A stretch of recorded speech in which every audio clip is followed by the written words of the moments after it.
என்னது? ரோஹித் கோலிக்கு சம்பளத்துல கை வைக்க போறாங்களா? நம்பவே முடியலல்ல. நம்ம இந்திய கிரிக்கெட் உலகத்தையே ஆட்டி படைச்ச இந்த 2 ஜாம்பவான்களுக்கும் இப்படி ஒரு நிலைமையா?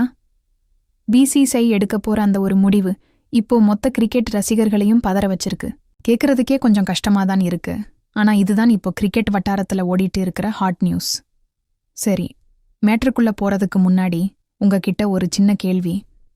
ஒரு பிளேயர் அவரோட திறமையை நிரூபிச்சு எவ்வளவோ சாதிச்சிருந்தாலும் அவர் எல்லா மேட்ச்லயும் விளையாடலங்கிற ஒரே காரணத்துக்காக அவரோட கிரேடை குறைக்கிறது சரியா? இத பத்தி நீங்க என்ன நினைக்கிறீங்கன்னு டக்குன்னு ஒரு கமெண்ட்டை தட்டி விடுங்க. அப்புறம் நம்ம டீப்பா பேசலாம்.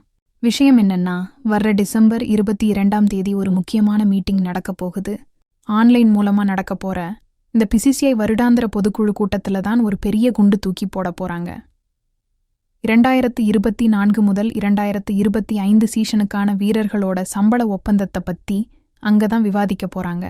இத்தனை வருஷமா அந்த டாப் மோஸ்ட் இடமான A+ கிரேடில் ராஜாவா உட்கார்ந்திருந்த நம்ம ரோஹித் சர்மாவையும் விராட் கோலியையும் அங்கிருந்து கீழே இறக்க பிசிசிஐ முடிவு செஞ்சிருக்காங்களாம். ஏன் இந்த அதிரடி முடிவுன்னு நீங்க கேட்கலாம். பிசிசிஐயோட ரூல்ஸ் படி பார்த்தா டெஸ்ட், ODI, T20ன்னு 3 ஃபார்மேட்லையும் விளையாடுற வீரர்களுக்கு தான் அந்த மிக உயரிய A+ கிரேடு கொடுக்கப்படும். ஆனா நம்ம ஹிட்மேனும் ரன் மெஷினும் இப்போ டெஸ்ட் மற்றும் T20 போட்டிகள்ல இருந்து ஓய்வு பெற்றுட்டதால அவங்க வெறும் ODI போட்டிகள்ல மட்டும்தான் விளையாடிட்டு வராங்க.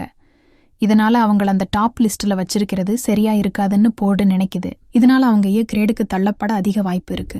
ஆனா ஒரு பக்கம் சீனியர்ஸுக்கு இப்படி ஒரு அதிர்ச்சினா, இன்னொரு பக்கம் நம்ம இளம் புயல் சுப்மன் கில்லுக்கு இது ஜாக்பாட் காலம்னே சொல்லலாம். இந்திய அணியோட கேப்டனா வளர்ந்து நிக்கிற கில் 3 ஃபார்மட்லையும் பட்டைய கிளப்பிட்டு வர்றாரு. அதனால அவருக்கு பதவி உயர்வும் சம்பள உயர்வும் கொடுக்க பிசிசிஐ பிளான் பண்ணியிருக்காங்க. இப்போ கிரேடுல இருக்கிற கில் இனிமே A+ கிரேடுக்கு மாற போறாரு. பும்ராவும் ஜடேஜாவும் அவங்க இடத்த அப்படியே தக்க வச்சுப்பாங்கன்னு எதிர்பார்க்கப்படுது. இது ஒரு பக்கம் இருந்தாலும் அதே மீட்டிங்ல நம்ம லேடி கிரிக்கெட்டர்ஸுக்கும் லோக்கல் மேட்ச் நடத்துற அம்பையர்களுக்கும் சம்பள உயர்வு பத்தி நல்ல முடிவு எடுக்க போறாங்களாம். ஆனா மனசுக்குள்ள ஒரு சின்ன நெருடல் ஓடிட்டே இருக்கு. இத்தனை வருஷமா இந்திய கிரிக்கெட்டை அடுத்த லெவலுக்கு கொண்டு போன இந்த 2 ஜாம்பவான்களுக்கு அவங்க பண்ண சாதனைகளுக்காக ஒரு சின்ன விதிவிலக்கு கொடுக்கக்கூடாதா? இல்ல, ரூல்ஸ்னா அது எல்லாருக்கும் பொதுவாதான் இருக்கணுமா? இந்த முடிவு உங்களுக்கு எப்படி தோணுது? இது சீனியர்ஸுக்கு கொடுக்கப்படுற ஒரு கௌரவ குறைவா இல்ல அடுத்த தலைமுறைக்கான சரியான மாற்றமா? கில் இந்த A+ இடத்துக்கு தகுதியானவர் தானா? உங்க மனசுல என்ன தோணுதோ அதை ஓப்பனா கமெண்ட்ல சொல்லுங்க. இந்த வீடியோ உங்களுக்கு பிடிச்சிருந்தா ஒரு லைக் போடுங்க. உங்க கிரிக்கெட் நண்பர்களுக்கும் ஷேர் பண்ணுங்க. மறக்காம நம்ம சேனலை சப்ஸ்கிரைப் பண்ணி அந்த பெல் ஐகானை தட்டி விட்டுருங்க. அடுத்த ஒரு செம அப்டேட்டோட உங்களை வந்து பார்க்கிறேன். பை.